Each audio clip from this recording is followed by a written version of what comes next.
The West, as in Britain, Europe, America, Australia, is responsible for the absolute devastation of emerging economies around the world and third world countries.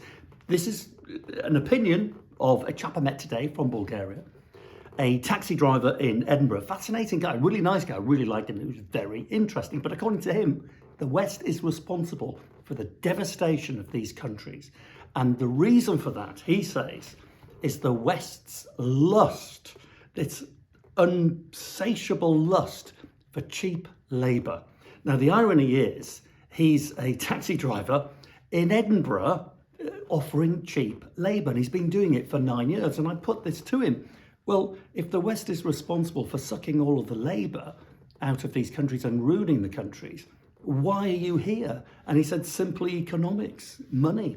There is not enough business, not enough work in his home country of Bulgaria, and he blames the West. He said that the West has been sucking out all of this cheap labour for such a long time that we've grown accustomed to it, meaning that the indigenous people, and he's got a very good point, I don't know what it's like anywhere else but in Britain, a lot of our indigenous people just won't work. They earn more money collecting benefits. I mean, that's another story, another video. I'm sure you've got your opinions on that, and I know how I would sort that, for goodness sake.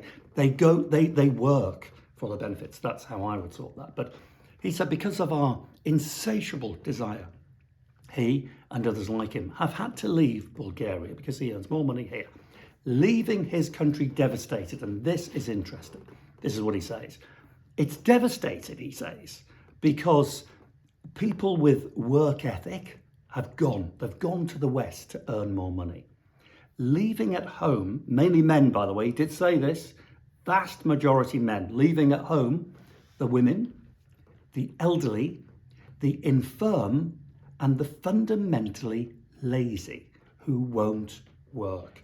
Meaning that the government in Bulgaria and countries like it, and he includes Africa and all over the place, are not generating very much tax revenue. So they can't maintain the infrastructure of their countries, education, roads, hospitals, all of that. And on the hospital front, by the way, when he refers to cheap labour, he doesn't just mean manual workers, taxi drivers, care home workers, that kind of thing. He also means doctors, engineers, people who earn very good money, who are sucked out of these countries and implanted into the West.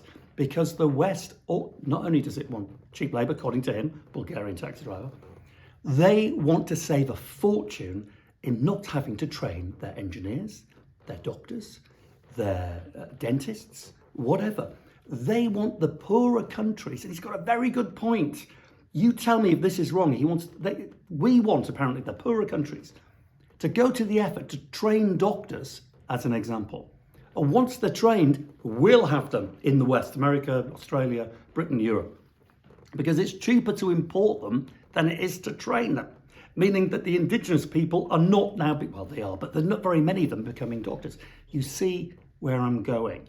So he has no love whatsoever. He's very open, no love for Britain or Scotland, where he is right now.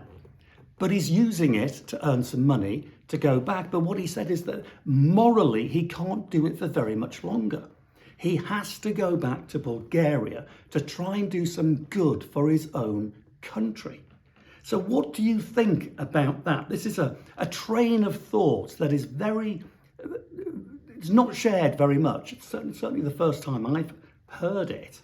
And this guy is very vocal, and he's very happy for me to make this video. But over to you. What are your thoughts?